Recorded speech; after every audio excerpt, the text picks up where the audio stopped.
Alhamdulillah Rabbil Alameen. Nahmaduhu wa nasta'inuhu wa nastaghfiruhu wa na'udhu billahi min shururi anfusina wa min sayyiati a'malina. Man yahdihillahu fala mudilla lahu wa man yudlilhu fala hadiya lahu. Wa ashhadu an la ilaha illallah wahdahu la sharika lahu. Wa ashhadu anna Muhammadan abduhu wa rasuluhu. أرسله بالهدى ودين الحق ليظهره على الدين كله ولو كره المشركون. اللهم صل على محمد وعلى آل محمد كما صليت على إبراهيم وعلى آل إبراهيم إنك حميد مجيد. اللهم بارك على محمد وعلى آل محمد كما باركت على إبراهيم وعلى آل إبراهيم إنك حميد مجيد. أما بعد فإن خير الحديث كتاب الله وخير الهدي هدي محمد صلى الله عليه وسلم وشر الأمور محدثاتها وكل محدثة بدعة وكل بدعة ضلالة وكل ضلالة في النار. أيها الناس اتقوا الله عباد الله. أعوذ بالله من الشيطان الرجيم. بسم الله الرحمن الرحيم. يا أيها النبي إذا طلقتم النساء فطلقوهن لعدتهن فأحصوا العدة واتقوا الله ربكم لا تخرجوهن من بيوتهن ولا يخرجن إلا أن يأتين بفاحشة مبينة وتلك حدود الله ومن يتعد حدود الله فقد ظلم نفسه لا تدري لعل الله يحدث بعد ذلك أمرا. ബഹുമാനിയായ സത്യവിശ്വാസികളെ, സത്യവിശ്വാസിനികളെ, അള്ളാഹുവിൻ്റെ വിധിവിലക്കുകൾ ജീവിതത്തിൻ്റെ എല്ലാ മേഖലകളിലും കഴിവിൻ്റെ പരമാവധി പാലിച്ച് ജീവിക്കണമെന്ന് ശക്തമായ ഭാഷയിൽ എന്നോടും തുടർന്ന് നിങ്ങൾ ഓരോരുത്തരോടും ഓർമ്മപ്പെടുത്തുകയാണ്, ഉണർത്തുകയാണ്. ആ രീതിയിൽ ജീവിച്ച് ഉന്നത വിജയം വരിക്കുന്ന സത്യവിശ്വാസികളുടെ കൂട്ടത്തിൽ അള്ളാഹു നമ്മളെല്ലാവരെയും ഉൾപ്പെടുത്തി അനുഗ്രഹിക്കുമാറാകട്ടെ. ഞാൻ ഓതിവെച്ച ആയത്ത് സൂറത്ത് ത്വലാഖിൻ്റെ ആദ്യത്തെ ആയത്താണ്. നമുക്കറിയാം, അള്ളാഹു പ്രവാചകൻ സല്ലല്ലാഹു അലൈഹി വസല്ലമയോട് പറയുന്ന കാര്യം, പ്രവാചകരെ, താങ്കൾ ഭാര്യമാരെ വിവാഹമോചനം ചെയ്യുന്നതായാൽ അവരുടെ ഇദ്ദാ സമയത്തേക്ക് അവരെ മോചനം ചെയ്യുകയും ഇതേ നിങ്ങൾ എണ്ണിക്കണക്കാക്കുകയും ചെയ്യുക. നിങ്ങളുടെ രക്ഷിതാവായ അള്ളാഹുവിനെ സൂക്ഷിക്കുകയും ചെയ്യുക. അവരുടെ വീടുകളിൽ നിന്ന് നിങ്ങൾ അവരെ പുറത്താക്കരുത്, അവർ പുറത്തു പോവുകയും ചെയ്യരുത്. പ്രത്യക്ഷത്തിലുള്ള വല്ല നീച പ്രവൃത്തിയും അവർ കൊണ്ടുവരുന്നതായ അല്ലാതെ അതെല്ലാം അള്ളാഹുവിൻ്റെ നിയമാതിർത്തികളാവുന്നു. അള്ളാഹുവിൻ്റെ നിയമാതിർത്തികളെ ആർ വിട്ടുകളയുന്നുവോ തീർച്ചയായും അവൻ തന്നോട് തന്നെ അക്രമം പ്രവർത്തിച്ചിരിക്കുന്നു. നിനക്കറിഞ്ഞുകൂടാ, അതിനുശേഷം അള്ളാഹു വല്ല കാര്യവും പുത്തനായി ഉണ്ടാക്കിയേക്കാം. ഇതാണ് ആ ഒരു ആയത്തിൻ്റെ അർത്ഥം. ഇസ്ലാം വിവാഹത്തെ കാണുന്നത് ഒരു കരാറായിട്ടാണ്. സ്ത്രീയും പുരുഷനും തമ്മിലുള്ള ഒരു കരാർ. ആ കരാറിന് വളരെ അധികം വിലയുണ്ട്, മഹത്വമുണ്ട്.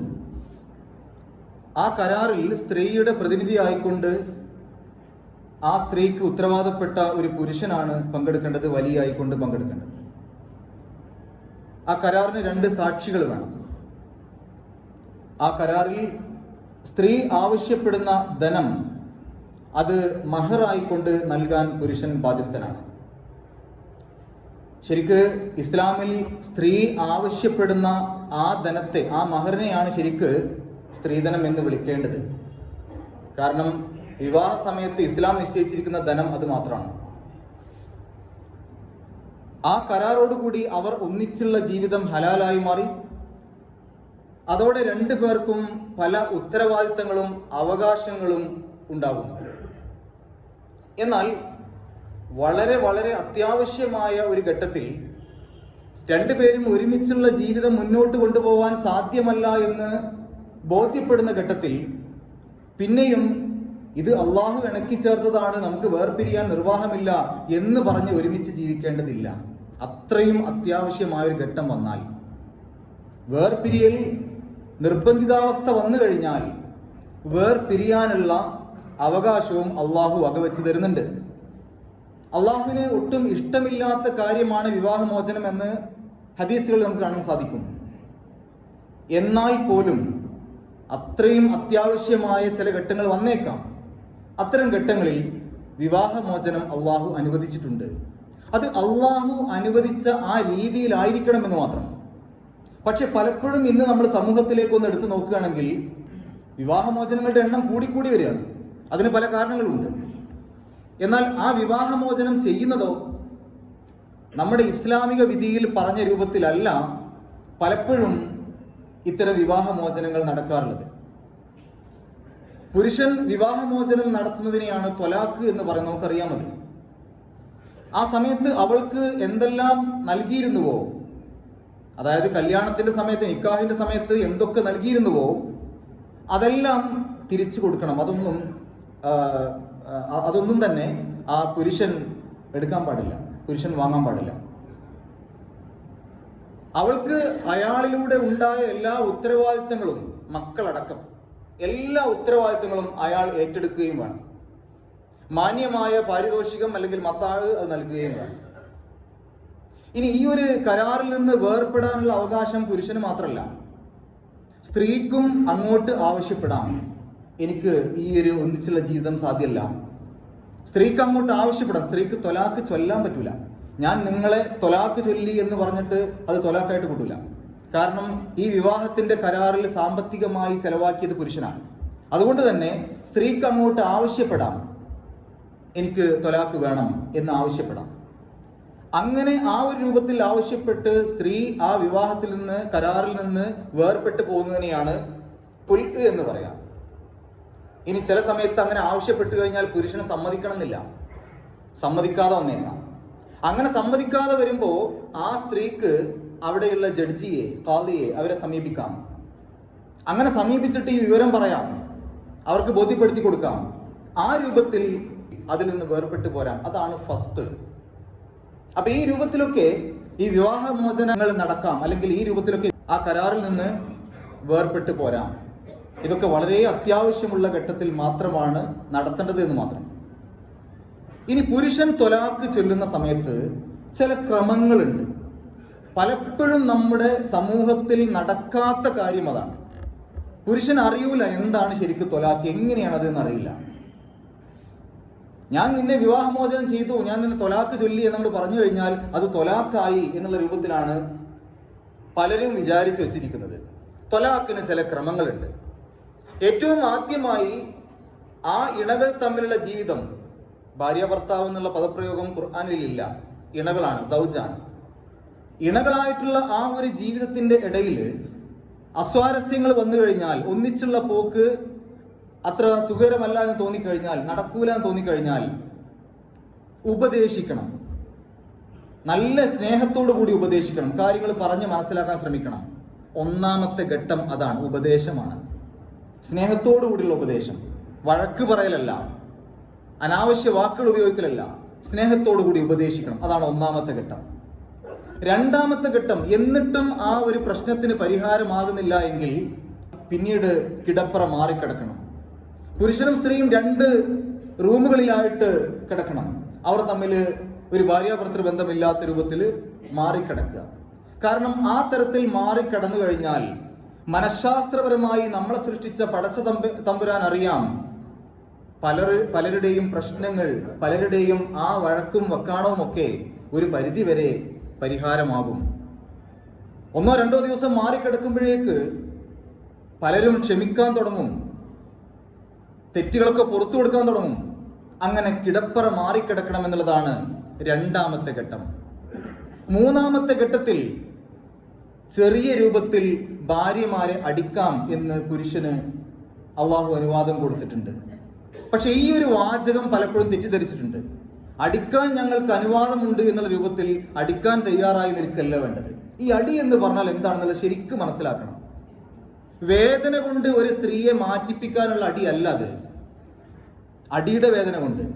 മറിച്ച് വളരെയധികം സ്നേഹത്തിൽ കഴിഞ്ഞിരുന്ന, തന്റെ ഭർത്താവിന്റെ ഒരു നോട്ടം പോലും, ദേഷ്യപ്പെട്ടുള്ള ഒരു നോട്ടം പോലും സഹിക്കാത്ത ആ രൂപത്തിൽ ജീവിച്ചിരുന്ന ഒരു ഭാര്യ അടിക്കാൻ വേണ്ടി കയ്യോങ്ങി എന്ന് കണ്ടാൽ തന്നെ മനസ്സ് പെടയും. എന്റെ ഭർത്താവ് എന്നെ അടിക്കാൻ വേണ്ടി കയ്യോങ്ങി. ആ കയ്യൊന്ന് ശരീരത്തിൽ ചെറുതായിട്ടൊന്ന് തൊട്ട് കഴിഞ്ഞാൽ ആ അടിയുടെ വേദനയല്ല, എന്നെ അടിക്കേണ്ടി വന്നല്ലോ എന്നുള്ള വേദന, മാനസിക വേദന, അത് ആ സ്ത്രീയെ മാറ്റും. അതാണ് മനഃശാസ്ത്രപരമായ സമീപനം. മുഖത്തോ അടയാളങ്ങളുടെ രൂപത്തിലോ അടിക്കാൻ ഒരു അനുവാദവും നൽകിയിട്ടില്ല. ഈ അടി എന്നുള്ള വാക്ക് തന്നെ നമ്മൾ മനസ്സിലാക്കണം. മൃദുവായി ആ ശരീരത്തിൽ തൊടുമ്പോഴേക്ക് ആ സ്ത്രീക്ക് അത് മാനസിക വേദന ഉണ്ടാക്കും. അതാണ് ശരിക്കുള്ള അടി. അല്ലാതെ പല രൂപത്തിലും അടിച്ച് അടയാളം വെപ്പിച്ച് മുഖത്തൊക്കെ അടിച്ച്, അതൊന്നും ഇസ്ലാമികപരമായ സമീപനമല്ല. എന്നിട്ടും ഒരു മാറ്റം അവിടെ വന്നിട്ടില്ല എങ്കിൽ, പ്രശ്നത്തിന് പരിഹാരം ഉണ്ടായിട്ടില്ല എങ്കിൽ, അടുത്ത ഘട്ടം സ്ത്രീയുടെ ഭാഗത്തു നിന്നും പുരുഷന്റെ ഭാഗത്തു നിന്നും മധ്യസ്ഥന്മാരെ വിളിച്ചുകൊണ്ട് ആ മധ്യസ്ഥന്മാർക്ക് ഈ കാര്യങ്ങൾ പറഞ്ഞു കൊടുത്ത് അവർ ഈ പ്രശ്ന പരിഹാരത്തിന് ശ്രമിക്കണം. അവിടെ അള്ളാഹു അതിന് സഹായം കൊടുക്കും. അപ്പൊ മധ്യസ്ഥന്മാരെ, നിഷ്പക്ഷരായ മധ്യസ്ഥരെ സ്ത്രീയുടെ ഭാഗത്തുനിന്നും പുരുഷന്റെ ഭാഗത്തുനിന്നും വരുത്തിയിട്ട് അവർ ഈ വിഷയം ഇടപെട്ടിട്ട് അവർ തീരുമാനിക്കണം ഇവരിനി ഒന്നിച്ച് ജീവിക്കുകയാണോ വേർപെട്ട് ജീവിക്കുകയാണോ നല്ലത് എന്നുള്ള കാര്യം. അങ്ങനെ അവർ തീരുമാനിക്കുകയാണ് ഇത് വേർപെടലാണ് കൂടുതൽ നല്ലത് തീരുമാനിക്കുകയാണെങ്കിൽ വിവാഹമോചനത്തിലേക്ക് പോകാം. ഇതാണ് ശരിക്ക് വിവാഹമോചനത്തിന്റെ ഘട്ടങ്ങൾ. ഇനി ഒരു പുരുഷൻ അങ്ങനെ ആ തരത്തിൽ വിവാഹമോചനം ചെയ്യുകയാണെങ്കിൽ എങ്ങനെയാണത് ചെയ്യേണ്ടത്? സ്ത്രീയുടെ ശുദ്ധികാലത്ത് മാത്രമേ വിവാഹമോചനം ചെയ്യാൻ പാടുള്ളൂ. ഭാര്യയുടെ ശുദ്ധികാലത്ത്, അതായത് പീരിയഡ് അല്ലാത്ത, ആർത്തവമല്ലാത്ത, മാസമുറ ഇല്ലാത്ത ആ ഒരു സമയത്ത്, ശുദ്ധികാലത്ത് മാത്രമേ വിവാഹമോചനം ചെയ്യാൻ പാടുള്ളൂ. എന്ന് പറഞ്ഞാൽ തൊലാക്ക് പറയാൻ പാടുള്ളൂ, ആ സമയത്തേ പറ്റുള്ളൂ. ആർത്തവകാലമാണെങ്കിൽ അത് കഴിയുന്നത് വരെ കാത്തിരിക്കണം എന്നർത്ഥം. അങ്ങനെ ശുദ്ധികാലത്ത് തൊലാക്ക് ചൊല്ലിക്കഴിഞ്ഞാൽ പിന്നീട് ആ സ്ത്രീയെ ആ വീട്ടിൽ നിന്ന് പുറത്താക്കാനും പാടില്ല, സ്ത്രീ സ്വന്തം ഇഷ്ടപ്രകാരം അവിടുന്ന് പോകാനും പാടില്ല. ആ തൊലാക്ക് ചൊല്ലിയ ഭർത്താവിന്റെ വീട്ടിൽ തന്നെ കഴിഞ്ഞുകൂടണം. അള്ളാഹുവിന്റെ വിധിയാണ്. ഹുദൂദുല്ലാഹ്, അള്ളാഹുവിന്റെ അതിർവരമ്പുകളാണ്. എത്ര പേര് പാലിക്കും ഇത്? അള്ളാഹു അതിലൂടെ ചില കാര്യങ്ങൾ കാണുന്നുണ്ട്. അതാണ് ആയത്തിന്റെ അവസാനത്തിൽ പറഞ്ഞത്, നിങ്ങൾക്കറിയാത്ത പല പുത്തൻ കാര്യങ്ങളും വന്നേക്കും. അള്ളാഹുവിനറിയാം എന്താ സംഭവിക്കുക എന്നുള്ളത്. അവിടെ തന്നെ കഴിഞ്ഞുകൂടാൻ പറഞ്ഞു ആ വീട്ടിൽ. എത്ര കാലം? 3 ശുദ്ധികാലം. 3 ശുദ്ധികാലം ആ ഒരു വീട്ടിൽ തന്നെ കഴിഞ്ഞുകൂടാൻ പറഞ്ഞു. ആ സമയത്ത് ആ ഭാര്യക്ക് അത്രയും കാലം കൊടുത്തിരുന്ന എല്ലാ സൗകര്യങ്ങളും കൊടുക്കണം. ഭക്ഷണമാണെങ്കിലും വസ്ത്രമാണെങ്കിലും മറ്റെന്തൊക്കെ സൗകര്യങ്ങൾ കൊടുത്തിരുന്നോ അതെല്ലാം ആ സ്ത്രീക്ക് കൊടുക്കുകയും വേണം. ഭാര്യാഭർത്തൃ ബന്ധം അത് മാത്രം പാടില്ല, അത് മാത്രം പാടില്ല. ബാക്കിയുള്ള എല്ലാ സൗകര്യങ്ങളും അവിടെ കൊടുത്തിരിക്കണം. അഥവാ ഭാര്യാഭർത്തൃ ബന്ധം ഉണ്ടായാൽ അതോടുകൂടെ ആ തൊലാക്ക് ചൊല്ലിയത് ബാത്തിലായി. ആ തൊലാക്ക് പിന്നെ നിലനിൽക്കൂല എന്നർത്ഥം. പിന്നീട് അവർക്ക് ഭർത്താവ് തന്നെയായിട്ട് ജീവിക്കാം. ആ രൂപത്തിലേക്കായി. അപ്പൊ ആ വീട്ടിൽ തന്നെ കഴിഞ്ഞുകൂടണം. എന്നാൽ ഏതെങ്കിലും തരത്തിലുള്ള പ്രത്യക്ഷമായ നീചപ്രവൃത്തികൾ അവളിൽ നിന്നുണ്ടായാൽ പുറത്താക്കാം. പ്രത്യക്ഷമായ നീചപ്രവൃത്തികൾ എന്ത് എന്നുള്ള കാര്യത്തിൽ പണ്ഡിതന്മാർ വ്യത്യസ്തമായ രൂപത്തിൽ വിശദീകരിക്കുന്നുണ്ട്. അത് വ്യഭിചാരമാവാം, ചിലർ അങ്ങനെ പറഞ്ഞു. ചിലർ പറഞ്ഞു അതിനകത്ത് കളവ്, മോഷണം, ആ കാര്യങ്ങളൊക്കെ പെടും. ചിലർ പറഞ്ഞു അതിനകത്ത് വളരെയധികം മോശപ്പെട്ട സംസാരം, ഒരു നിവൃത്തിയില്ലാത്ത രൂപത്തിൽ വഴക്കും വെക്കാണോ, ആ തരത്തിലുള്ള സംസാരങ്ങളൊക്കെ അതിനകത്ത് പെടുന്നൊക്കെ പറഞ്ഞിട്ടുണ്ട്. എന്തായാലും പ്രത്യക്ഷമായ നീചപ്രവൃത്തികൾ ഇല്ലാത്തിടത്തോളം സാധാരണ ഘട്ടത്തിൽ ആ വീട്ടിൽ നിന്ന് പുറത്താക്കാൻ പുരുഷന് അവകാശമില്ല, ആ സ്ത്രീക്ക് അവിടുന്ന് പോകാനും അവകാശമില്ല. ഇനി ഭാര്യാഭർത്തൃ ബന്ധമൊന്നും സംഭവിച്ചിട്ടില്ല, 3 ശുദ്ധികാലം കഴിഞ്ഞു എന്ന് വിചാരിക്കാം. 3 ശുദ്ധികാലം കഴിഞ്ഞാൽ പിന്നെ അവൾക്ക് അവളുടെ വീട്ടിലേക്ക് പോവാം. അതോടുകൂടി ആ ത്വലാഖ് അവിടെ പൂർത്തിയായി. പിന്നീട് അദ്ദേഹത്തിന് തിരിച്ചെടുക്കണമെന്നുണ്ടെങ്കിൽ നിക്കാഹ് ചെയ്യണം. അതുവരെ നിക്കാഹ് വേണ്ട. ഈ 3 ശുദ്ധികാലത്തിന്റെ ഇടക്ക് വീണ്ടും ഒന്ന് തിരിച്ചെടുക്കാൻ തോന്നിയായിരിക്കാം. ഭാര്യാഭർത്തൃ ബന്ധമൊന്നും നടന്നിട്ടില്ലെങ്കിൽ പോലും തിരിച്ചെടുക്കാൻ തോന്നിക്കഴിഞ്ഞാൽ തിരിച്ചെടുക്കാം. ഒരു നിക്കാഹിന്റെ ആവശ്യമില്ല. തിരിച്ചെടുക്കാം. എന്നാൽ ഈ 3 ശുദ്ധികാലം കഴിഞ്ഞാലോ പിന്നെ നിക്കാഹ് വേണം. ആ നിക്കാഹിന്റെ സമയത്ത് പുതിയ മഹറിന് വേണ്ടിയിട്ട് സ്ത്രീക്ക് ചോദിക്കാം. ഞാൻ ആദ്യത്തെ സമയത്ത് നിക്കാഹ് ചെയ്തപ്പോൾ മഹർ തന്നല്ലോ എന്നും പറഞ്ഞിട്ട് കാര്യമില്ല. പുതിയ മഹറിന് ചോദിക്കാം. അതാണ് രണ്ടാമത്തെ നിക്കാഹ്. വീണ്ടും അതിനുശേഷം ഇവർ ഒന്നിച്ച് ജീവിക്കുന്നു. അങ്ങനെ ഒന്നിച്ച് ജീവിക്കുന്ന സമയത്ത് വീണ്ടും അവർ തമ്മിൽ പ്രശ്നങ്ങൾ ഉണ്ടായാൽ ഈ ആദ്യം പറഞ്ഞ എല്ലാ ഘട്ടങ്ങളും കഴിഞ്ഞു പോകണം. ഉപദേശം, അതുപോലെ തന്നെ അതിനുശേഷം വരുന്ന കിടപ്പറ മാറിക്കിടക്കല്, മധ്യസ്ഥ ശ്രമം, എല്ലാം ആദ്യം പറഞ്ഞ എല്ലാ കാര്യങ്ങളും ആ സമയത്ത് ബാധകമാണ്. അതെല്ലാം നടന്നു കഴിഞ്ഞിട്ടും പിന്നെയും ഇവർ തമ്മിൽ ഒരുമിച്ച് ജീവിക്കാൻ കഴിയുന്നില്ല എന്ന് കണ്ടു കഴിഞ്ഞാൽ വീണ്ടും വിവാഹമോചനം ചെയ്യാം. രണ്ടാമത് അങ്ങനെ വിവാഹമോചനം ചെയ്തു കഴിഞ്ഞാൽ നേരത്തെ പറഞ്ഞ പോലെ അതേ വീട്ടിൽ തന്നെ കഴിഞ്ഞുകൂടണം 3 ശുദ്ധികാലം. ആ 3 ശുദ്ധികാലത്തിന്റെ ഇടയ്ക്ക് എപ്പോഴെങ്കിലും അവർക്ക് ഒരുമിച്ച് ജീവിക്കാൻ തീരുമാനമായി കഴിഞ്ഞാൽ നിക്കാഹൊന്നുമില്ലാതെ അവർക്ക് ഒരുമിച്ച് ജീവിക്കാം. എന്നാൽ ആ 3 ശുദ്ധികാലം കഴിഞ്ഞിട്ട് ആ 3 ശുദ്ധികാലത്തിന്റെ ഇടയ്ക്ക് അങ്ങനെ ഒരു തീരുമാനം വന്നില്ല, അല്ലെങ്കിൽ അവർ തമ്മിൽ ഭാര്യാഭർത്തൃ ബന്ധത്തിലേക്ക് പോയില്ല എന്നുണ്ടെങ്കിൽ പിന്നീട് ആ 3 ശുദ്ധികാലത്തിന് ശേഷം രണ്ടാമത്തെ വിവാഹമോചനവും സാധുവായി, രണ്ടാമത്തെ തൊലാഖും സാധുവായി. അവൾ അവളുടെ വീട്ടിലേക്ക് പോകണം. പക്ഷെ ഇനി മൂന്നാമതൊരു തൊലാഖ് കൂടി വരികയാണെങ്കിൽ കൂടുതൽ ശ്രദ്ധിക്കേണ്ടതുണ്ട്. ഇപ്പൊ 2 തൊലാഖ് ചൊല്ലി ആ സ്ത്രീയെ തന്നെ, ആ ഭാര്യയെ തന്നെ വീണ്ടും ഇണയാക്കി സ്വീകരിക്കാൻ ഭർത്താവ് തീരുമാനിച്ചു, അല്ലെങ്കിൽ അവർ രണ്ടുപേരും കൂടെ ഒരുമിച്ച് ജീവിക്കാൻ തീരുമാനിച്ചാൽ ഒരു നിക്കാഹ് കൂടെ ചെയ്ത് വീണ്ടും എടുക്കാം, വീണ്ടും ജീവിതത്തിലേക്ക് കൊണ്ടുവരാം. 1 പ്രാവശ്യം തൊലാഖ് ചൊല്ലി, 2 പ്രാവശ്യം തൊലാഖ് ചൊല്ലി വീണ്ടും ജീവിതത്തിലേക്ക് കൊണ്ടുവന്ന ഭാര്യയെ മൂന്നാമതും തൊലാഖ് ചൊല്ലേണ്ട ഒരു അവസ്ഥ വന്നാൽ, മൂന്നാമത് തൊലാഖ് ചൊല്ലുക എന്ന് പറഞ്ഞാൽ ഇവർ തമ്മിൽ ഒരുമിച്ച് ജീവിച്ചതിന്റെ ഇടയിൽ പ്രശ്നങ്ങൾ ഉണ്ടായപ്പോൾ ആദ്യം പറഞ്ഞ ക്രമങ്ങളൊക്കെ നടത്തി, ഉപദേശവും കിടപ്പറ വേറിടലും അടി അല്ലെങ്കിൽ മധ്യസ്ഥ ശ്രമം ഒക്കെ പരാജയപ്പെട്ടു. അങ്ങനെയാണെങ്കിൽ മൂന്നാമതും തൊലാഖ് ചൊല്ലാം. അങ്ങനെ മൂന്നാമത് തൊലാഖ് ചൊല്ലിക്കഴിഞ്ഞാൽ പിന്നീട് തിരിച്ചെടുക്കാൻ നേരെ ചൊവ്വേ പറ്റൂല. എന്ന് പറഞ്ഞാൽ ആദ്യത്തെ പോലെ പെട്ടെന്ന് തന്നെ ഒരു നിക്കാഹ് നടത്തിയിട്ട് അങ്ങോട്ട് സ്വീകരിക്കാൻ പറ്റൂല. അവിടെ നമുക്കറിയാം 3 പ്രാവശ്യവും ശരിയാവാത്തൊരു ബന്ധം പിന്നെ എടുത്തു കഴിഞ്ഞാൽ അത് ശരിയാവാൻ സാധ്യതയില്ല. ആ രൂപത്തിലൊക്കെ ക്ഷമിച്ചിട്ടും ആ രൂപത്തിലൊക്കെ ഇവര് ഓരോ തൊലാഖിന് ശേഷവും 3 ശുദ്ധികാലം കഴിഞ്ഞിട്ടും അവർ തമ്മിൽ ഒന്നിക്കുന്നില്ല. പിന്നെയും ജീവിതത്തിലേക്ക് വന്നു കഴിഞ്ഞാൽ വീണ്ടും പ്രശ്നമാണ്. ആ രൂപത്തിലുള്ള ഒരു ബന്ധം വീണ്ടും വന്നു കഴിഞ്ഞാൽ അത് നേരെ ചൊവ്വേ പോകില്ല. അതുകൊണ്ട് തന്നെ അള്ളാഹു അവിടെ നേരിട്ടൊരു നിക്കാഹിലൂടെ തിരിച്ചെടുക്കാൻ പറ്റുന്ന ബന്ധമല്ല പിന്നുള്ളത്. 3 പ്രാവശ്യം ചൊല്ലിക്കഴിഞ്ഞാൽ പിന്നെ എന്ത് ചെയ്യും? പിന്നെ ആ സ്ത്രീ മറ്റാർക്കെങ്കിലും ഭാര്യയാകണം, മറ്റാരുടെയെങ്കിലും കൂടെ കല്യാണം കഴിച്ച് ജീവിക്കണം. ആ കല്യാണം കഴിച്ച് ജീവിച്ചു, അങ്ങനെ ജീവിക്കുന്നതിൻ്റെ ഇടയിൽ അവർ തമ്മിൽ പ്രശ്നം ഉണ്ടായിരിക്കാം. അവർ തമ്മിൽ പ്രശ്നം ഉണ്ടായിട്ട് അവർ തമ്മിൽ ഈ പറഞ്ഞ നിബന്ധനകളൊക്കെ ഉണ്ടാവും. ഉപദേശവും മധ്യസ്ഥവും അതുപോലെ കിടപ്പറ വേറിടലും ഒക്കെ നടക്കണം. എന്നിട്ടും അവർ തമ്മിലുള്ള പ്രശ്നം പരിഹരിച്ചില്ല എന്നുണ്ടെങ്കിൽ അവർക്ക് തമ്മിൽ വേർപെട്ട് ജീവിക്കാം, അവർക്ക് വിവാഹമോചനം നടത്താം. ആ സമയത്ത് വേണമെങ്കിൽ ആദ്യത്തെ ഭർത്താവിന് കല്യാണാലോചന നടത്താം.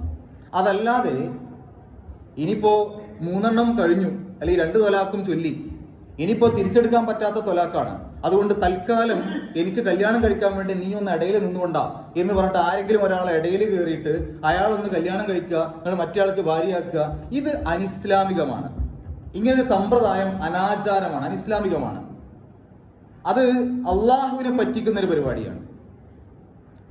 ആ ഒരു സ്ത്രീക്ക് 3 തൊലാഖും കഴിഞ്ഞാൽ പിന്നീട് മറ്റൊരാൾക്ക് ഭാര്യയായി സ്വാഭാവികമായി ജീവിക്കുന്നതിന്റെ ഇടയിൽ അവർ തമ്മിൽ പ്രശ്നങ്ങൾ ഉണ്ടായിട്ട് സ്വാഭാവികമായി അവർ തമ്മിൽ വിവാഹമോചനം നടത്തിയാൽ ആദ്യത്തെ ഭർത്താവിന് വേണമെങ്കിൽ വിവാഹ അന്വേഷണം നടത്താം. അങ്ങനെയാണത്. ആ രൂപത്തിൽ തന്നെ ആ കാര്യങ്ങളെ മനസ്സിലാക്കണം. ഇനി 3 ശുദ്ധികാലം എന്ന് പറയുമ്പോൾ പലപ്പോഴും പല ആളുകൾക്കും അതിൽ സംശയങ്ങളുണ്ട്. സലാസത്ത ഖുറൂഇൻ എന്നാണ് പരിശുദ്ധ ഖുർആൻ ഉപയോഗിച്ച പദപ്രയോഗം. 3 ശുദ്ധികാലം, അത് 3 ആർത്തവകാലമെന്നും 3 ശുദ്ധികാലമെന്നും 2 അർത്ഥങ്ങൾ അതിലുണ്ട്. അതുകൊണ്ടാണ് അഭിപ്രായ വ്യത്യാസം വന്നത്.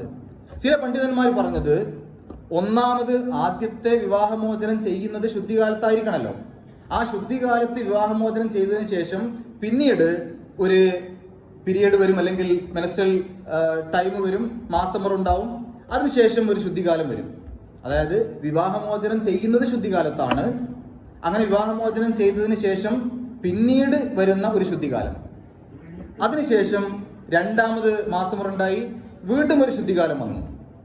ഇതാണ് 3 ശുദ്ധികാലം എന്നുള്ളതാണ് എല്ലാ പണ്ഡിതന്മാരും പറഞ്ഞിട്ടുള്ളത്. പക്ഷേ അതിൽ ആ മൂന്നാമത്തെ ശുദ്ധികാലം അവസാനിക്കുന്നത് എപ്പോ എന്നുള്ള കാര്യത്തിൽ രണ്ടഭിപ്രായമുണ്ട്. ആദ്യത്തെ വിവാഹമോചനം ചെയ്ത സമയത്തുള്ള ശുദ്ധികാലവും പിന്നീട് വന്ന 2 ശുദ്ധികാലവും. മൂന്നാമത്തെ ശുദ്ധികാലം അവസാനിക്കുന്ന സമയത്താണോ, അതല്ല മൂന്നാമത്തെ ശുദ്ധികാലം കഴിഞ്ഞതിന് ശേഷമുള്ള ആർത്തവം കഴിയുന്നതോടുകൂടിയാണോ ഇതിന്റെ ഇദ്ദ അവസാനിക്കുന്നത് എന്നുള്ള കാര്യത്തിലാണ് അഭിപ്രായ വ്യത്യാസം. എന്ന് പറഞ്ഞാൽ ആദ്യ വിവാഹമോചനം ചെയ്യുന്നത് ഒരു ശുദ്ധികാലത്ത്, പിന്നീട് ഒരു ശുദ്ധികാലം വന്നു, പിന്നീട് അടുത്തൊരു ശുദ്ധികാലം വന്നു, രണ്ടാമത്തെ ശുദ്ധികാലം വന്നു. ഈ രണ്ടാമത്തെ ശുദ്ധികാലം കഴിയുന്നത് എപ്പോഴായിരിക്കും? ഒരു ആർത്തവം തുടങ്ങുന്നതോടുകൂടിയായിരിക്കും. ആ ആർത്തവം തുടങ്ങുന്നതോടുകൂടിയാണോ ഇദ്ദാകാലം അവസാനിക്കുന്നത്, അതോ ആ ആർത്തവം കഴിയുന്നതോടുകൂടിയാണോ എന്നുള്ള കാര്യത്തിലാണ് അഭിപ്രായ വ്യത്യാസമുള്ളത്. രണ്ടാണെങ്കിലും ഇതില് 3 ശുദ്ധികാലം കഴിയണമെന്നുള്ള കാര്യത്തിൽ അഭിപ്രായ വ്യത്യാസമില്ല. സൂക്ഷ്മതയ്ക്ക് ഏറ്റവും നല്ലത് ആ ആർത്തവത്തിന്റെ സമയം കൂടെ കഴിഞ്ഞിട്ട് അടുത്ത ശുദ്ധികാലം തുടങ്ങുന്ന ആ സമയത്ത് എന്ന് പരിഗണിക്കുന്നതായിരിക്കും കുറച്ചും കൂടെ നല്ലത്. അല്ലാഹു അഅലം.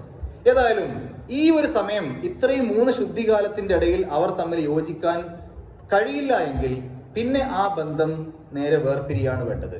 അതാണ് ഈ ഒരു കാര്യത്തിൽ ഏറ്റവും കൂടുതൽ ശ്രദ്ധിക്കേണ്ടതും പലപ്പോഴും ആളുകൾ ആ തരത്തിൽ ശ്രദ്ധിക്കാതെ പോകുന്നതും. ഇനി ഈ ഒരു 3 ശുദ്ധികാലം കഴിഞ്ഞിട്ടോ അല്ലെങ്കിൽ അതിന്റെ മുമ്പോ ഇവർ തമ്മിൽ ഒരുമിച്ച് ജീവിക്കാൻ തീരുമാനിച്ചു, അല്ലെങ്കിൽ വേർപ്പെടാൻ തീരുമാനിച്ചു. 3 ശുദ്ധികാലത്തിന് ശേഷം വേർപ്പെടാൻ തീരുമാനിച്ചു, അല്ലെങ്കിൽ 3 ശുദ്ധികാലത്തിന് മുമ്പ് അവർ ഒരുമിച്ച് ജീവിക്കാൻ തീരുമാനിച്ചു. രണ്ടാണെങ്കിലും അതിന് 2 സാക്ഷികൾ വേണം. 2 സാക്ഷികൾ വേണം. അവർ ഒരുമിച്ച് ജീവിക്കാൻ തീരുമാനിച്ചാലും ഇനി 3 ശുദ്ധികാലത്തിന് ശേഷം അവർ വേർപിരിയാൻ തീരുമാനിച്ചാലും രണ്ടാണെങ്കിലും 2 സാക്ഷികൾ അതിന് വേണം. എന്നാൽ നമ്മൾ ശ്രദ്ധിക്കേണ്ട ചില കാര്യങ്ങൾ, നിക്കാഹിന് ശേഷം ഭാര്യാഭർത്തൃബന്ധം ഉണ്ടാവാത്ത അവസ്ഥയാണെങ്കിൽ ആ സമയത്ത് ഇദ്ദ ആചരിക്കേണ്ടതില്ല. സ്ത്രീകൾ ഇദ്ദ ആചരിക്കേണ്ടതില്ല നിക്കാഹിന് ശേഷം ഭാര്യാഭർത്തൃബന്ധം ഉണ്ടായിട്ടില്ലെങ്കിൽ. അതേപോലെ തന്നെ മാസമുറ ഉണ്ടാവാത്തവരോ മാസമുറ അവസാനിച്ച മാസമുറ നിന്നുപോയവരോ ആയ സ്ത്രീകൾക്ക് 3 മാസം, 3 അറബ് മാസം, 3 മാസമാണ് ശുദ്ധികാലമായിട്ട് എടുക്കേണ്ടത്, ഇദ്ദയായിട്ട് എടുക്കേണ്ടത്. ഇനി ഗർഭിണികളാണെങ്കിൽ അവർ എന്നാണോ പ്രസവിക്കുന്നത് ആ പ്രസവിക്കുന്നതോടുകൂടി അവരുടെ ഇദ്ദ അവസാനിച്ചു. പ്രസവിക്കുന്നത് തൊട്ടടുത്ത ദിവസമാണെങ്കിൽ അതോടുകൂടി ഇദ്ദ അവസാനിച്ചു, അവർക്ക് മറ്റൊരു വിവാഹാലോചന നടത്താമെന്നർത്ഥം. ഒന്നാമത്തെ വിവാഹമോചനം നടന്ന സമയത്തും രണ്ടാമത്തെ വിവാഹമോചനം നടന്ന സമയത്തുമൊക്കെ അവർക്ക് 2 പേർക്കും മറ്റ് വിവാഹങ്ങൾ അന്വേഷിക്കാം. ഒരു സ്ത്രീയെ ഒരാൾ വിവാഹമോചനം ചെയ്തു, ഒന്നാമത്തെ വിവാഹമോചനമാണ് ചെയ്തത്. അങ്ങനെ ആ 3 ശുദ്ധികാലം കഴിഞ്ഞ് അവൾ അവളുടെ വീട്ടിലാണ്, അവൾക്ക് മറ്റൊരു കല്യാണം ആലോചിക്കാം. 3 തൊലാഖും ചൊല്ലിക്കഴിഞ്ഞാലേ ഒരു പുതിയ കല്യാണത്തിന് പോകാവൂ എന്നൊക്കെ ചിലർ തെറ്റിദ്ധരിക്കാറുണ്ട്. അങ്ങനെയല്ല, ഒരു വിവാഹമോചനം ചെയ്താൽ തന്നെയും അവൾക്ക് മറ്റ് കല്യാണങ്ങൾ അന്വേഷിക്കാം. ഇനി മറ്റൊരു സംശയം ഈ മേഖലയിലുള്ളത്, 3 തൊലാഖും ഒന്നിച്ച് ചൊല്ലിയാലോ? നിന്നെ ഞാൻ 1 ചൊല്ലി 2 ചൊല്ലി 3 ചൊല്ലി എന്നുള്ള രൂപത്തിൽ മുത്തൊലാഖ്, അതെന്താണ് അങ്ങനെ ചൊല്ലിക്കഴിഞ്ഞാൽ? മദ്ഹബിന്റെ ഇമാമിയങ്ങൾ പറയുന്നത് അങ്ങനെ 3 തൊലാഖും ഒന്നിച്ച് ചൊല്ലാൻ പാടില്ല. അള്ളാഹു അത് അനുവദിച്ചിട്ടില്ല, അല്ലെങ്കിൽ അള്ളാഹു പരിശുദ്ധ ഖുർആനിൽ പറഞ്ഞ തൊലാഖിനെതിരാണത്. പക്ഷേ ആ തെറ്റ്, അത് തെറ്റാണല്ലോ, അങ്ങനെ ചൊല്ലുന്നത് തെറ്റാണല്ലോ. ആ തെറ്റ് ഒരാൾ ചെയ്തു കഴിഞ്ഞാൽ അതിന് പ്രാബല്യമുണ്ടോ ഇല്ലേ? മദ്ഹബിന്റെ ഇമാമിയങ്ങൾ പറയുന്നത് അതിന് പ്രാബല്യമുണ്ട് എന്നാണ്. എന്നാൽ ഇബ്നു തൈമിയ്യ പോലെയുള്ള പണ്ഡിതന്മാർ പറയുന്നത് അതിന് പ്രാബല്യമില്ല, അതൊന്നായിട്ടേ കൂട്ടുള്ളൂ എന്ന് പറഞ്ഞാൽ ഈ ഒരു വിഷയത്തിൽ പണ്ഡിതന്മാർക്കിടയിൽ വ്യത്യസ്ത അഭിപ്രായമുണ്ട്. അത് 1 കൂട്ടുവോ അല്ല 3 കൂട്ടുവോ? അള്ളാഹു പരിശുദ്ധ ഖുർആനിൽ എങ്ങനെയാണോ തൊലാഖ് പറഞ്ഞത് ആ രൂപത്തിലാണ് തൊലാഖ് ചൊല്ലേണ്ടത്. മറ്റത് ബിദ്അത്താണ്, തെറ്റായ രൂപമാണത്. ഇനി കുൽഉം ഫസ്ഉം ആണ് ഇരിക്കുക എന്ന് പറഞ്ഞാൽ സ്ത്രീ അങ്ങോട്ട് ആവശ്യപ്പെട്ടിട്ട് തൊലാഖ് സംഭവിക്കുന്ന കാര്യം. സ്ത്രീ അങ്ങോട്ട് ആവശ്യപ്പെടുക, എനിക്ക് വിവാഹമോചനം വേണം, അത് അദ്ദേഹം അനുവദിക്കാം, അനുവദിക്കാതിരിക്കുകയാണെങ്കിൽ പിന്നീട് അത് ജഡ്ജിയിലേക്ക് പോകും. രണ്ടാണെങ്കിലും ശരി, ഫസ്ക് ആണെങ്കിലും ശരി, കുൽ ആണെങ്കിലും ശരി, രണ്ടാണെങ്കിലും ശരി, അതിന് എത്രയാണ് ഇദ്ദ? അതിന്റെ ഇദ്ദയും 3 ശുദ്ധികാലമാണ് എന്നാണ് ഒരു വിഭാഗം പണ്ഡിതന്മാരുടെ അഭിപ്രായം. എന്നാൽ അതിന്റെ ഇദ്ദ 1 ശുദ്ധികാലം എന്ന് മറ്റു ചില പണ്ഡിതന്മാരും ചില ഹദീസുകളുടെ വെളിച്ചത്തിൽ പറയുന്നുണ്ട്. ഏതായാലും ഈ ഒരു കാര്യം നമ്മൾ ശ്രദ്ധിക്കുക. പലപ്പോഴും ഈ രൂപത്തിലല്ല കാര്യങ്ങൾ നടക്കാറുള്ളത്. ഇനി ഫോണിലൂടെയൊക്കെ വിവാഹമോചനം അറിയിക്കുന്നവരുണ്ട്. തൊലാഖ് ചൊല്ലി എന്നുള്ള കാര്യം ഫോണിലൂടെ അറിയിക്കും, വിളിച്ചിട്ട്, അതേപോലെ തന്നെ മെസ്സേജ് അയച്ചിട്ട്, അല്ലെങ്കിൽ കത്തെഴുതിയിട്ട്. ഇതിനൊക്കെ സാധുതയുണ്ട്. ഈ രൂപത്തിലൊക്കെ ചൊല്ലിയാലും അത് തൊലാഖ് തന്നെ ആകുമെന്നർത്ഥം. ഇനി നമ്മുടെ മക്കൾക്ക് ഈ ഒരു വിഷയം അതീവ ഗൗരവമായി പറഞ്ഞു കൊടുക്കേണ്ട ഒരു കാലഘട്ടമാണിന്ന്. കാരണം വിവാഹമോചനങ്ങളുടെ എണ്ണം കൂടിക്കൊണ്ടിരിക്കുകയാണ്. നമ്മുടെ വളർന്നു വരുന്ന ആധുനിക തലമുറക്ക് വിവാഹത്തിനെ പറ്റിയോ വിവാഹമോചനത്തിനെ പറ്റിയോ വലിയ ഗൗരവമൊന്നുമില്ല. അങ്ങനെ എനിക്കവിടെ ജീവിക്കാൻ പറ്റാത്തൊരവസ്ഥ വന്നാൽ ഞാൻ എൻ്റെ വീട്ടിലേക്ക് ഇങ്ങോട്ട് പോരും. അത്ര എളുപ്പത്തിലാണ് കാര്യങ്ങൾ പറയുന്നത്. ഒരു ചെറിയ അസ്വാരസ്യം പോലും, ഒരു ചെറിയ പ്രയാസം പോലും ഭർത്താവിന്റെ വീട്ടിൽ നിന്ന് സഹിക്കാൻ ഇപ്പോഴത്തെ പെൺകുട്ടികൾക്ക് സാധ്യമല്ല. ചെറിയ ചെറിയ കാര്യങ്ങൾക്ക് പോലും വലിയ വഴക്കുണ്ടാക്കുന്ന പുരുഷന്മാരും ആണുങ്ങളും. ഈ രണ്ട് കൂട്ടർക്കും ശരിക്കു പറഞ്ഞാൽ കല്യാണത്തിന് മുമ്പായിട്ട് എന്താണ് ആണ്, എന്താണ് പെണ്ണ്, എന്താണ് ഒരു കല്യാണം, ഈ കാര്യങ്ങളൊക്കെ കൃത്യമായി പറഞ്ഞു കൊടുക്കുന്ന ഒരു പ്രീ മരൈറ്റൽ കൗൺസിലിംഗ്, കല്യാണത്തിന് മുമ്പുള്ള ഒരു കൗൺസിലിംഗ് ക്ലാസ് ശരിക്കു പറഞ്ഞാൽ മഹല്ല അടിസ്ഥാനത്തിൽ കേരളത്തിൽ എന്നല്ല നമ്മുടെ മുസ്ലിം സമൂഹത്തിൽ മൊത്തത്തിൽ കൊടുക്കേണ്ട ഒരു കാലഘട്ടമാണിത്. മറ്റ് സമുദായങ്ങൾക്കിടയിൽ, ക്രിസ്ത്യാനികൾക്കിടയിലൊക്കെ കാണാൻ സാധിക്കും കല്യാണത്തിന് മുന്നോടിയായിട്ട് അവർക്കൊരു ക്ലാസ് ഉണ്ട്. ഈ രൂപത്തിലൊരു ക്ലാസ് വളരെ അത്യാവശ്യമായി വന്നിരിക്കുന്ന ഒരു കാലഘട്ടമാണ്. പലപ്പോഴും കുട്ടികൾക്ക് അറിയില്ല, കല്യാണത്തിലേക്ക് പോകുന്ന കുട്ടികൾക്ക് അറിയില്ല ഒരു ചെറിയ പ്രശ്നം വന്നാൽ എങ്ങനെയാണ് പരിഹരിക്കേണ്ടത്. ഞാൻ പോകുന്നത്, ഒരു പെൺകുട്ടി പോകുന്നത് എന്റെ കാലഘട്ടത്തിൽ ജനിക്കാത്ത ഒരു പഴയ ജനറേഷനിലുള്ള, പഴയ തലമുറയിലുള്ള ഒരു ഉമ്മയും ഉപ്പയുമാണ് അവിടെ ഉള്ളത്. അവർക്ക് എന്നെ പോലെ പെരുമാറാൻ അറിയില്ല. അവർ ചിലപ്പോൾ ദേഷ്യപ്പെടും. അതൊക്കെ നമ്മൾ ഒരു തരത്തിൽ ക്ഷമിച്ചും ആ കാര്യങ്ങൾ കണ്ടും നോക്കിയൊക്കെ ഇരിക്കണം എന്നുള്ള ചിന്തയൊന്നുമില്ല. എന്നോട് എങ്ങനെ അങ്ങനെ പറയാൻ പറ്റുമോ? എന്റെ സ്വന്തം ഉമ്മയിപ്പി അങ്ങനെയല്ലേ വളർത്തിയത്, എന്താ എന്നോട് അങ്ങനെ ചോദിക്കാൻ? ചെറിയ നിസ്സാര കാര്യങ്ങൾക്ക് പോലും ആ വീട്ടിൽ നിന്ന് വിവാഹമോചനം വേണമെന്ന് ആവശ്യപ്പെടുന്ന പെൺകുട്ടികൾ. ചെറിയ ഒരു കാര്യം കേട്ട് സ്വന്തം ഉപ്പാനെ വിളിക്കുന്ന സമയത്ത് ഉപ്പാന്റെ കുട്ടി അതൊന്നും സഹിച്ച് അവിടെ നിൽക്കണ്ട, നീ ഇങ്ങോട്ട് പോന്നേക്ക്, നിന്നെ നോക്കാൻ ഞാനുണ്ട്, ഉമ്മാന്റെ കുട്ടി ഇങ്ങോട്ട് പോന്നേക്ക് എന്ന് പറഞ്ഞ് ചെറിയ എന്തെങ്കിലും നിസ്സാര കാര്യം കേൾക്കുമ്പോഴേക്ക് ആ വീട്ടിൽ നിന്ന് ഇങ്ങോട്ട് പോന്നേക്ക് എന്ന് ക്ഷണിക്കുന്ന, പ്രോത്സാഹനം കൊടുക്കുന്ന മാതാപിതാക്കൾ. നമ്മൾ ചിന്തിക്കണം, അള്ളാഹു വെറുക്കപ്പെട്ട കാര്യമാണ്, അള്ളാഹുവിന് ഇഷ്ടമില്ലാത്ത കാര്യമാണ്. ഇതിലേക്ക് നമ്മൾ പ്രോത്സാഹനം കൊടുക്കല്ല വേണ്ടത്. അവർക്ക് പറഞ്ഞ് മനസ്സിലാക്കി കൊടുക്കണം. ഈ രൂപത്തിലൊക്കെ ചെറിയ ചെറിയ അസ്വാരസ്യങ്ങൾ ജീവിതത്തിൽ വരും. അതൊക്കെ എല്ലാവരുടെ ജീവിതത്തിലും ഉണ്ട്. പുറത്തേക്ക് ചിരിച്ചും കളിച്ചും നടക്കുന്ന ആൾക്കാരുടെ ജീവിതത്തിലും ചെറിയ രൂപത്തിലുള്ള പ്രശ്നങ്ങളൊക്കെ വരും. അതൊക്കെ നമ്മൾ അങ്ങനെ തരണം ചെയ്ത് പോവുകയാണ് കുടുംബജീവിതത്തിൽ വേണ്ടത് എന്ന രൂപത്തിൽ മാന്യമായി സ്നേഹത്തോടു കൂടി ആ കുട്ടികൾക്ക് പറഞ്ഞു കൊടുക്കണം. അത് കല്യാണത്തിന് മുമ്പ് തന്നെ പറഞ്ഞു കൊടുക്കണം. ഏതൊക്കെ മേഖലയിൽ നിന്ന് പ്രശ്നങ്ങൾ വരുമെന്നും പറഞ്ഞു കൊടുക്കണം. എന്നാലേ അവർക്ക് കരുതിയിരിക്കാൻ പറ്റുള്ളൂ. പലപ്പോഴും ഈ ഒരു ജനറേഷന്റെ അകലം മാത്രമല്ല, ആ വീട്ടിലുണ്ടാകുന്ന ഉമ്മയും ഉപ്പയും പഴയ ജനറേഷനാണ്. പക്ഷെ സ്വന്തം ഉമ്മയായും ഉപ്പയായും കാണേണ്ടവരാണ് അവരെ. അത് മാത്രമല്ല പ്രശ്നങ്ങൾ വരിക, പഴയ ബന്ധങ്ങൾ. ഈ കുട്ടികൾ, ആൺകുട്ടിയാവട്ടെ പെൺകുട്ടിയാവട്ടെ, അവർ മുമ്പ് കാലത്ത് പഠിച്ച സമയത്ത്, അവരുടെ കോളേജിലോ സ്കൂളിലോ പഠിച്ച സമയത്തുള്ള പഴയ ബന്ധങ്ങൾ, ആ ബന്ധങ്ങൾ ഒരു കരടായിട്ട് വരാറുണ്ട്. അതിൽ പ്രശ്നങ്ങളൊന്നും ഇല്ല എങ്കിൽ പോലും അമിതമായിട്ടുള്ള അത്തരം ഗ്രൂപ്പുകൾ ഉണ്ടാക്കലും അത്തരം ബന്ധങ്ങളുമൊക്കെ പലപ്പോഴും കുടുംബജീവിതത്തിന് പ്രശ്നങ്ങൾ ഉണ്ടാക്കാറുണ്ട്. മൊബൈൽ ഫോണിന്റെ ഉപയോഗം, രാത്രി ഏറെ വൈകിയും മറ്റു പലരോടും സംസാരിക്കുകയും മെസ്സേജ് അയക്കുകയൊക്കെ ചെയ്യുന്ന പ്രശ്നങ്ങൾ, ഇതൊക്കെ കുടുംബ ബന്ധത്തിന് വിള്ളലുണ്ടാക്കാറുണ്ട്. ഇതൊക്കെ എങ്ങനെ നിയന്ത്രിക്കണമെന്ന് ഈ രണ്ട് കുട്ടികളോടും കല്യാണത്തിന് മുമ്പ് തന്നെ പറഞ്ഞ് ഒന്ന് മനസ്സിൽ കൃത്യമായി കാര്യങ്ങൾ ആക്കി കൊടുത്തു കഴിഞ്ഞാൽ ഒരു പരിധി വരെ അവർക്ക് തരണം ചെയ്യാൻ പറ്റും. എങ്ങനെ ഒരു കുടുംബജീവിതം നല്ല രൂപത്തിൽ മുന്നോട്ട് പോവാം. പലർക്കും അറിയില്ല. ചെറിയ പ്രശ്നം ഉണ്ടാകുമ്പോഴേക്ക് ഓടിപ്പോവാം. അങ്ങനെയൊന്നും സഹിച്ച് ജീവിക്കേണ്ട ആളല്ല ഞാൻ എൻ്റെ വീട്ടിലേക്ക് പോയിക്കോളാം. ഈ രൂപത്തില് ചെറിയ പ്രശ്നങ്ങൾ ഉണ്ടാക്കുമ്പോഴേക്ക് നീ പോയിക്കോ, ഞാൻ വേറെ കല്യാണം കഴിച്ചോളാം എന്ന് പറയുന്ന പുരുഷന്മാർ, ആൺകുട്ടികൾ. ഈ ഒരു അവസ്ഥ കൂടിക്കൂടി വരികയാണ്.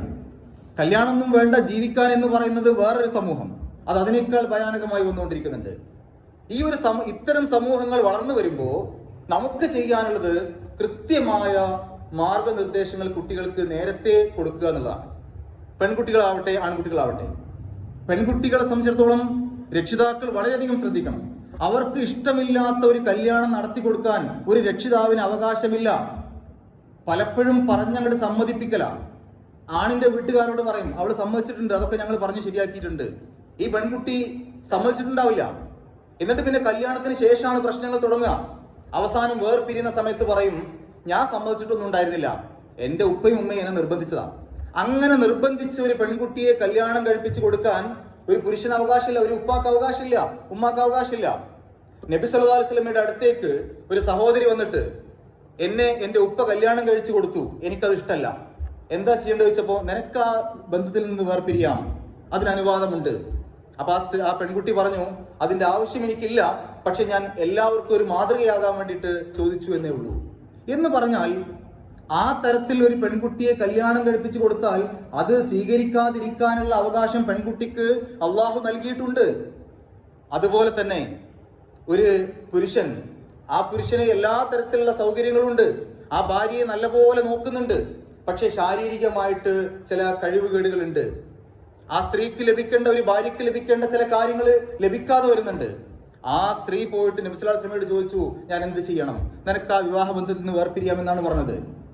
അപ്പോ എന്തൊക്കെ പ്രശ്നങ്ങളുണ്ടെങ്കിലും, ഭർത്താവിന്റെ എന്തൊക്കെ ക്രൂരതകളുണ്ടെങ്കിലും, നീ അദ്ദേഹത്തെ സ്നേഹിച്ചുകൊണ്ട് അങ്ങനെ ജീവിക്കണം, അതുവഴി നിനക്ക് സ്വർഗത്തിലേക്ക് പോവാം, അദ്ദേഹം എന്ത് ചെയ്താലും നീ സഹിക്കേണ്ടവളാണ് എന്നൊരു ചിന്തയും നമ്മൾ കൊടുക്കാതിരിക്കണം. പെൺകുട്ടികൾക്ക്, സ്ത്രീകൾക്ക് അള്ളാഹു കൃത്യമായ അവകാശങ്ങൾ വകവെച്ചു കൊടുത്തിട്ടുണ്ട്. അപ്പോ ഈ ഒരു രൂപത്തിൽ നമ്മൾ കാര്യങ്ങളെ കാണുന്ന സമയത്ത് നമ്മുടെ സമൂഹത്തിലുള്ള വിവാഹ മോചന പ്രശ്നങ്ങൾ ഒരു പരിധി വരെ അവസാനിക്കും. ഇത് എണ്ണം കൂടിക്കൊണ്ടിരിക്കുകയാണ്. എന്താണ് ഇതിന്റെ പ്രാധാന്യം എന്നറിയില്ല, വിവാഹ ജീവിതത്തിന്റെ പ്രാധാന്യം അറിയില്ല, വിവാഹ ബന്ധത്തിന്റെ പ്രാധാന്യം അറിയില്ല, എത്രത്തോളം തെറ്റായ കാര്യമാണ്, എത്രത്തോളം വെറുക്കപ്പെട്ട കാര്യമാണ് വിവാഹ മോചനം എന്നറിയില്ല. ഇതൊന്നും അറിയാതെയാണ് പലപ്പോഴും വിവാഹങ്ങളിലേക്ക് ഏർപ്പെടുന്നത്. നോക്കൂ, നിങ്ങൾ ലക്ഷങ്ങൾ ചെലവാക്കിയിട്ടാണ് പല കല്യാണങ്ങളും നമ്മൾ നടത്താറുള്ളത്. ലക്ഷങ്ങൾ ചെലവാക്കിയിട്ടാ. ഏതാനും ചെറിയ ചില ഫീസ് കൊടുത്തു കഴിഞ്ഞാൽ ഈ കുട്ടികൾക്കുള്ള കല്യാണത്തിന് മുമ്പുള്ള ഒരു കൗൺസിലിംഗ് ക്ലാസ് കൊടുക്കാൻ പറ്റും. ആ തരത്തിൽ എങ്ങോട്ടെങ്കിലും ആ കുട്ടികളെ പറഞ്ഞേക്കുകയാണെങ്കിൽ ആ തരത്തിലുള്ള ഒരു ക്ലാസ് കിട്ടും. അതിന് ഏതാനും ചെറിയ ചില്ലറ പൈസ ചെലവാവുള്ളൂ. അത് ചെലവാക്കൂല, ലക്ഷങ്ങൾ ചെലവാക്കിയിട്ട് നമ്മൾ കല്യാണം നടത്തും. അപ്പൊ ശ്രദ്ധിക്കേണ്ടത്, നമ്മുടെ മക്കൾക്ക് കൃത്യമായ അവബോധം ഉണ്ടാക്കണം. ഈ ഒരു വരും തലമുറയിൽ അവർക്ക് എന്താണ് വിവാഹം എന്നുള്ളതിനെ കുറിച്ച് കൃത്യമായ നിശ്ചയം ഉണ്ടായിരിക്കണം. എന്നാലേ അവരുടെ ജീവിതം പ്രശ്നങ്ങളില്ലാതെ, അഥവാ എന്തെങ്കിലും പ്രശ്നങ്ങൾ വന്നാൽ അത് സ്വയം പരിഹരിക്കാനുള്ള ഒരു മനസ്സോടുകൂടി അവർക്ക് മുന്നോട്ട് പോകാൻ പറ്റുള്ളൂ. നമ്മുടെ കലണ്ടറിൽ പുതിയ ഒരു വർഷം തുടങ്ങാൻ പോവാണ്. ചുമരുകളിൽ തൂക്കിയിട്ട കലണ്ടർ മാറ്റി പുതിയ കലണ്ടർ ഏതാനും ദിവസങ്ങൾക്കുള്ളിൽ നമ്മൾ സ്ഥാപിക്കാൻ പോവാണ്. ഇവിടെ പലപ്പോഴും അത് ആഘോഷമാക്കി മാറ്റുന്ന ആളുകളുണ്ട്, ഒരു പുതുവത്സര പിറവി എന്നുള്ളത്. സത്യവിശ്വാസികൾക്ക് ഡിസംബർ 31 ജനുവരി 1 തമ്മിൽ യാതൊരു വ്യത്യാസമില്ല. രണ്ടും ഓരോ ദിവസങ്ങൾ മാത്രം. ഒന്നുകൂടെ ആഴത്തിൽ ചിന്തിച്ചു കഴിഞ്ഞാൽ നമ്മൾ മരണത്തോട് കൂടുതൽ അടുത്തിരിക്കുകയാണ്. 2023 കഴിഞ്ഞ് 2024 നമ്മൾ ജീവിക്കുന്നുണ്ടെങ്കിൽ ഏത് കാലത്താണോ അള്ളാഹു നമുക്ക് മരണം നിശ്ചയിച്ചിട്ടുള്ളത് ആ ദിവസത്തിലേക്ക് നമ്മൾ കൂടുതൽ അടുത്തു എന്നല്ലാതെ മറ്റൊന്നുമില്ല. അതുകൊണ്ട് തന്നെ ഈ പുതുവത്സരങ്ങളും അല്ലെങ്കിൽ ഈ രൂപത്തിലുള്ള കാര്യങ്ങളുമൊന്നും ആഘോഷിക്കാനുള്ളതല്ല, ചിന്തിക്കാനുള്ളതാണ്. നമുക്ക് ചിന്തിക്കാം, എത്ര പെട്ടെന്നാണ് 2023 കഴിഞ്ഞു പോയത്. ഈ 2023 ഞാൻ അള്ളാഹു ഉദ്ദേശിച്ച രൂപത്തിലുള്ള ജീവിതമാണോ എൻ്റെത്? ഓരോ വർഷവും എത്ര പെട്ടെന്നാണ് കടന്നുപോയിക്കൊണ്ടിരിക്കുന്നത്. അവസാനം ഞാനില്ലാത്തൊരു കാലത്തും കലണ്ടർ ചുമരിൽ തൂങ്ങുമല്ലോ. ഞാൻ ഈ ഭൂലോകത്ത് ജീവിച്ചിരിക്കാത്ത ഒരു കാലത്തും കലണ്ടർ തൂങ്ങും, പുതിയ കലണ്ടർ വരും. 2024 കലണ്ടർ അല്ലെങ്കിൽ ജനുവരി 1 ജീവിക്കാൻ അനുവാദമില്ലാത്ത ആളുകളുണ്ടാവും അള്ളാഹുവിന്റെ ലിസ്റ്റിൽ. 2022 കണ്ട പല ആളുകളും 2023 കണ്ടിട്ടില്ല. അതുകൊണ്ട് നമ്മൾ ചിന്തിക്കേണ്ടത്, എനിക്ക് അള്ളാഹുവിലേക്ക് അടുക്കാൻ ഇനി വൈകിക്കരുത്, ഇനി ഞാൻ വൈകിക്കാൻ പാടില്ല, എൻ്റെ അടുത്തു നിന്നുള്ള തെറ്റുകൾ കുറക്കണം, അള്ളാഹുവിലേക്ക് ഞാൻ കൂടുതൽ അടുക്കണം. ഈ ചിന്തയ്ക്ക് വേണ്ടിയാണ് ഓരോ കലണ്ടർ മാറ്റുമ്പോഴും നമ്മുടെ ചിന്തയെ നമ്മൾ കൊണ്ടുപോകേണ്ടത്. അതല്ലാതെ എനിക്കൊരു പുതിയ വർഷം കൂടെ കിട്ടി എന്നുള്ള ആവേശത്തിൽ അത് ആഘോഷിക്കാനുള്ളതല്ല. അങ്ങനെ ഒരു ആഘോഷം ഇസ്ലാമിൽ ഇല്ലതാണ്. ഏതായാലും അള്ളാഹുവിന്റെ ദീൻ മുറുകെ പിടിച്ച് ജീവിക്കുന്ന സത്യവിശ്വാസികളുടെ കൂട്ടത്തിൽ അവൻ നമ്മളെല്ലാവരെയും ഉൾപ്പെടുത്തി അനുഗ്രഹിക്കുമാറാകട്ടെ.